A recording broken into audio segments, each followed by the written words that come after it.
Hello everyone, welcome to law मेवन academy.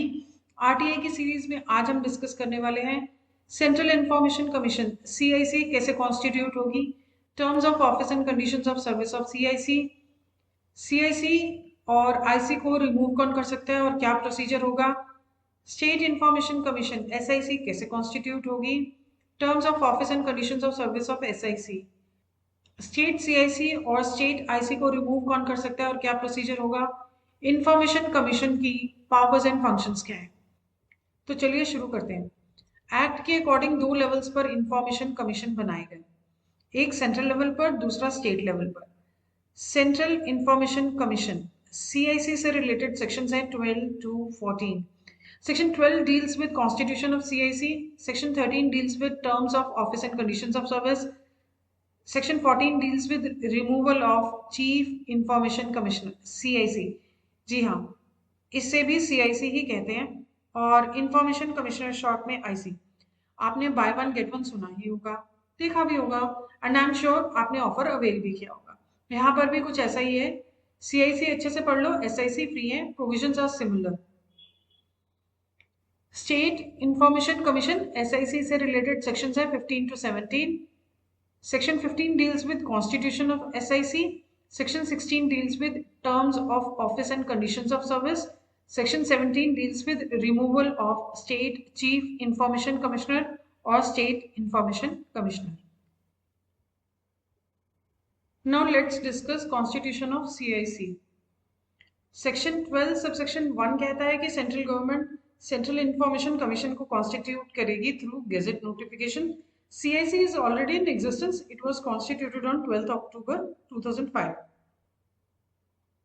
Section 12 subsection 2 कहता है कि सेंट्रल इंफॉर्मेशन कमीशन में एक चीफ इंफॉर्मेशन कमिश्नर और 10 सेंट्रल इंफॉर्मेशन कमिश्नर्स होंगे। चीफ एक ही होगा, कमिश्नर मैक्सिमम 10 तक हो सकते हैं। सेक्शन 12 सबसेक्शन 3 कहता है कि इनकी अपॉइंटमेंट भारत के प्रेसिडेंट द्वारा की जाएगी on the recommendations of a committee. Committee में होंगे प्राइम मिनिस्टर, जो इस कमेटी के चेयरमैन होंगे, leader of opposition in the Lok Sabha, and a union cabinet minister to be nominated by the prime minister.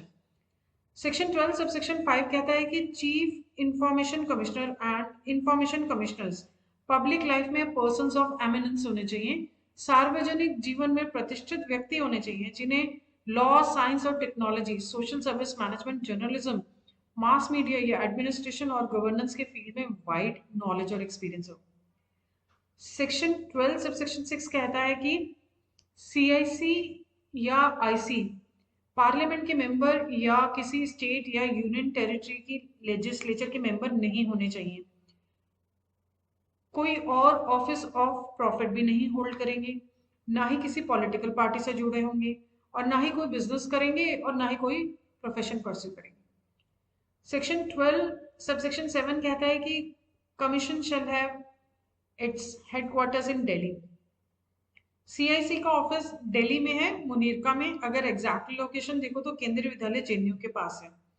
Other offices may be established in other parts of the country with the approval of the central government. Section 12 subsection 4 कहता है कि commission के affairs की general superintendence, direction and management chief information commissioner के पास रहेगा, जिसकी assistance information commissioners करेंगे। Now let's discuss terms of office and conditions of service of CIC. Section 13. Chief information commissioner central government जो term prescribe करेगी उतनी ही term के लिए office hold करेंगे और रीअपॉइंटमेंट के लिए एलिजिबल नहीं होंगे। कोई भी चीफ इंफॉर्मेशन कमिश्नर 65 ईयर्स की एज पूरी करने के बाद इस पोस्ट पर नहीं रहेगा। दो बातें होंगी ध्यान देने के लिए, याद रखने के लिए। First is not eligible for reappointment, second is maximum age limit is 65 years. Chief बहुत सीनियर पर्सन होता है, इमेजिन, जिसकी अपॉइंटमेंट प्रेसिडेंट करे और नाम के रिकमेंडेशन पीएम करे। कुछ तो खास होना चाहिए इस इंसान में। सुप्रीम कोर्ट के जज की तरह इनकी रिटायरमेंट एज भी 65 ईयर्स है। सेक्शन 13 सबसेक्शन 2 ये कहता है कि हर इंफॉर्मेशन कमिश्नर ऑफिस होल्ड करेंगे जो टर्म सेंट्रल गवर्नमेंट प्रिस्क्राइब करेगी या 65 years of age whichever is earlier, और वो इंफॉर्मेशन कमिश्नर के रूप में दोबारा अपॉइंट नहीं होंगे, मतलब नॉट एलिजिबल फॉर रीअपॉइंटमेंट। इस सबसेक्शन के अंदर अपना ऑफिस वेकेट करने पर information commissioner is eligible to be appointed as chief information commissioner. सिर्फ 2 साल के लिए अपॉइंट किए गए तो दोबारा इंफॉर्मेशन कमिश्नर नहीं बन सकते, लेकिन चीफ की पोस्ट के लिए एलिजिबल है। मतलब एक लेवल ऊपर अपॉइंटमेंट के लिए एलिजिबल है, पर सेम लेवल पर रीअपॉइंटमेंट नहीं हो सकता। इसके अलावा अगर किसी इंफॉर्मेशन कमिश्नर को चीफ इंफॉर्मेशन कमिश्नर अपॉइंट किया जाता है तो इंफॉर्मेशन कमिश्नर और चीफ इंफॉर्मेशन कमिश्नर के रूप में उनका एग्रीगेट टर्म ऑफ ऑफिस 5 साल से ज्यादा नहीं होगा, not more than 5 years in aggregate. Section 13 subsection 3 कहता है कि चीफ इंफॉर्मेशन कमिश्नर या इंफॉर्मेशन कमिश्नर को अपना पोस्ट संभालने से पहले प्रेसिडेंट या उनके द्वारा इस काम के लिए अपॉइंटेड किसी और पर्सन के सामने फर्स्ट शेड्यूल के अकॉर्डिंग ओथ लेनी होगी। आपने शपथ समारोह देखा होगा, जजेस की ओथ सेरेमनी का तो लाइव टेलीकास्ट देखा है। चीफ इंफॉर्मेशन कमिश्नर या कोई और इंफॉर्मेशन कमिश्नर किसी भी समय अपनी पोस्ट से रिजाइन कर सकता है, लेकिन उसे रेजिग्नेशन लेटर अपने सिग्नेचर करके राइटिंग में प्रेसिडेंट को देना होगा। चीफ इंफॉर्मेशन कमिश्नर या किसी इंफॉर्मेशन कमिश्नर को सेक्शन 14 में बताए गए तरीके से रिमूव भी किया जा सकता है। चीफ इंफॉर्मेशन कमिश्नर और इंफॉर्मेशन कमिश्नर को मिलने वाली सैलरी, अलाउंसेस और अदर टर्म्स एंड कंडीशंस वैसी होंगी जैसे सेंट्रल गवर्नमेंट प्रिस्क्राइब करे। अपॉइंटमेंट के बाद चीफ इंफॉर्मेशन कमिश्नर या इंफॉर्मेशन कमिश्नर की सैलरीज, अलाउंसेस और अदर टर्म्स एंड कंडीशंस में उनके नुकसान के लिए कोई चेंजेस नहीं किया जाएगा। Right to information amendment act 2019 आया था। Right to information amendment act 2019 के एप्लीकेबल होने से पहले अपॉइंटेड चीफ इंफॉर्मेशन कमिश्नर और इंफॉर्मेशन कमिश्नर इस अमेंडमेंट और इसके अंडर बने रूल्स के अकॉर्डिंग ही काम करते रहेंगे, मानो right to information amendment act 2019 applicable ही ना हुआ हो। Central government chief information commissioner और इंफॉर्मेशन कमिश्नर को ऐसे ऑफिसर्स और एम्प्लॉयज प्रोवाइड कराएगी जो इस एक्ट के अंडर उनके फंक्शंस को एफिशिएंटली करने के लिए जरूरी हो और इस एक्ट के पर्पस से अपॉइंटेड ऑफिसर्स और अदर एम्प्लॉयज को मिलने वाली सैलरीज, अलाउंसेस और अदर टर्म्स एंड कंडीशंस की सर्विसेज वैसी होंगी जैसे प्रिस्क्राइब की जाए। Now let's discuss removal of chief information commissioner और इंफॉर्मेशन कमिश्नर। सेक्शन 14। सीआईसी या किसी आईसी को सिर्फ प्रेसिडेंट के ऑर्डर से ही हटाया जा सकता है on the grounds of proved misbehaviour और इनकैपेसिटी। प्रेसिडेंट के रेफरेंस पर सुप्रीम कोर्ट इंक्वायरी के बाद ये रिपोर्ट देने पर कि सीआईसी या किसी आईसी को ऐसे आधार पर हटा देना चाहिए। प्रेसिडेंट सस्पेंड भी कर सकते हैं और अगर नेसेसरी समझे तो इंक्वायरी के दौरान ऑफिस आने से रोक भी सकते हैं उस सीआईसी या आईसी को जिसके बारे में सबसेक्शन 1 के अंडर सुप्रीम कोर्ट को रेफरेंस भेजा गया है, तब तक जब तक प्रेसिडेंट उस रेफरेंस पर सुप्रीम कोर्ट की रिपोर्ट मिलने के बाद ऑर्डर पास ना करते। प्रेसिडेंट चीफ इंफॉर्मेशन कमिश्नर या किसी इंफॉर्मेशन कमिश्नर को उनके ऑफिस से हटा भी सकते हैं अगर सीआईसी या आईसी को इंसॉल्वेंट डिक्लेयर कर दिया जाता है या अगर सीआईसी या आईसी किसी ऐसे ऑफेंस के लिए कन्विक्ट होते हैं जो प्रेसिडेंट की ओपिनियन में मॉरल टर्पिट्यूड वाला ऑफेंस है। मॉरल टर्पिट्यूड एक लीगल टर्म है जिसका मतलब होता है कि कोई एक्ट या बिहेवियर जो एक्सेप्टेड कम्युनिटी स्टैंडर्ड, जस्टिस और ऑनेस्टी को वायलेट करता है। It indicates a lack of good character and a willingness to do harm or act deceitfully.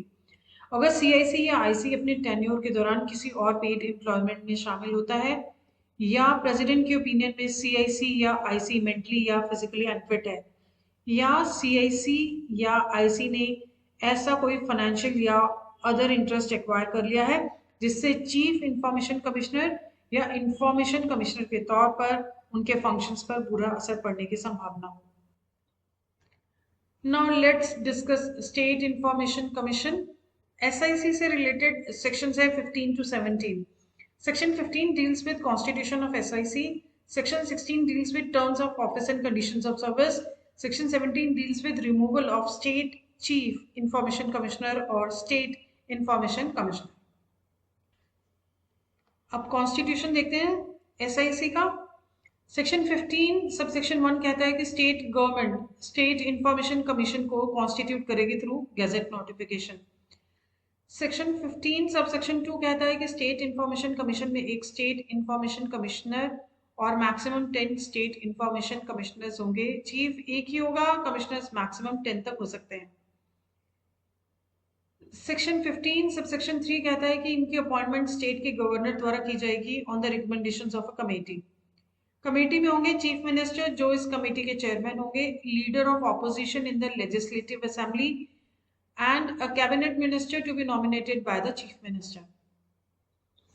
Section 15(5) कहता है कि state chief information commissioner and state information commissioners public life में persons of eminence होने चाहिए, सार्वजनिक जीवन में प्रतिष्ठित व्यक्ति होने चाहिए जिन्हें लॉ, साइंस और technology, social service, management, journalism, mass media या एडमिनिस्ट्रेशन और गवर्नेंस के फील्ड में वाइड नॉलेज और एक्सपीरियंस हो। सेक्शन 15 सब सेक्शन 6 कहता है कि स्टेट CIC और स्टेट IC पार्लियामेंट के मेंबर या किसी स्टेट या यूनियन टेरिटरी की लेजिस्लेचर के मेंबर नहीं होने चाहिए, और वो कोई और ऑफिस ऑफ प्रॉफिट नहीं होल्ड करेंगे, ना ही किसी पॉलिटिकल पार्टी से जुड़े होंगे, और ना ही कोई बिजनेस करेंगे, और ना ही कोई प्रोफेशन परस्यू करेंगे। सेक्शन 15 सबसेक्शन 4 कहता है कि स्टेट इंफॉर्मेशन कमीशन के अफेयर्स की general superintendence, direction and management chief information commissioner के पास रहेगा, जिसके असिस्टेंस इंफॉर्मेशन कमिश्नर करेंगे। सेक्शन 15 सबसेक्शन 7 कहता है कि स्टेट इंफॉर्मेशन कमीशन का हेडक्वार्टर्स स्टेट में ऐसी जगह पर होगा जिसे स्टेट गवर्नमेंट ऑफिशियल गेजेट में नोटिफिकेशन के थ्रू स्पेसिफाई करे, और state information commission state government की पहले से अप्रूवल लेकर स्टेट में दूसरी जगह पर भी अपने ऑफिस एस्टैब्लिश कर सकता है। Now let's discuss terms of office and condition of service of SIC। Section 16 16(1) कहता है कि state chief information commissioner central government जो टर्म प्रेस्क्राइब करेगी उतनी ही टर्म के लिए ऑफिस होल्ड करेंगे और रीअपॉइंटमेंट के लिए एलिजिबल नहीं होंगे। कोई भी चीफ इंफॉर्मेशन कमिश्नर 65 ईयर्स की एज पूरी करने के बाद इस पोस्ट पर नहीं रहेगा। दो बातें हो गई ध्यान देने के लिए, याद रखने के लिए। पहली, नॉट एलिजिबल फॉर रीअपॉइंटमेंट, दूसरी मैक्सिमम एज लिमिट है 65 ईयर्स। आप देख रहे हो प्रोविजन सेम है।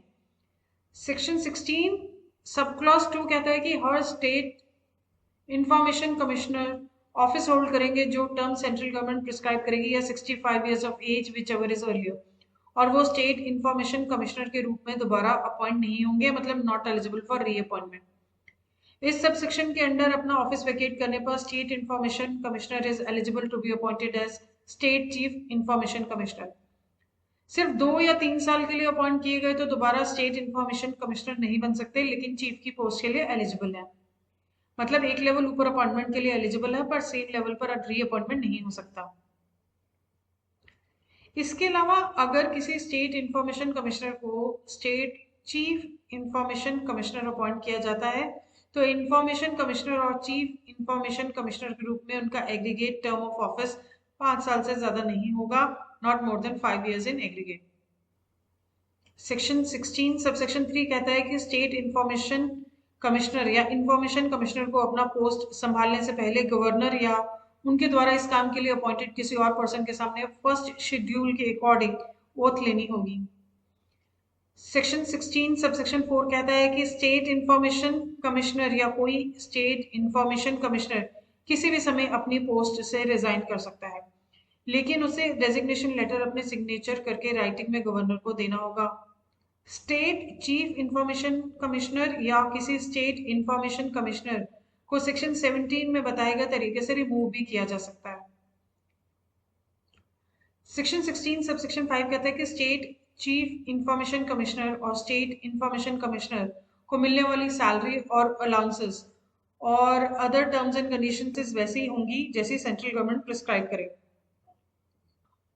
अपॉइंटमेंट के बाद चीफ इंफॉर्मेशन कमिश्नर या इंफॉर्मेशन कमिश्नर की सैलरीज, अलाउंसेस और अदर टर्म्स में उनके नुकसान के लिए कोई चेंजेस नहीं किया जाएगा। सेम प्रोविजन है right to information amendment act 2019 के एप्लीकेबल होने से पहले अपॉइंटेड चीफ इंफॉर्मेशन कमिश्नर और इंफॉर्मेशन कमिश्नर इस अमेंडमेंट और इसके अंडर बने रूल्स के अकॉर्डिंग ही काम करते रहेंगे, मानो right to information amendment act 2019 applicable ही ना हुआ।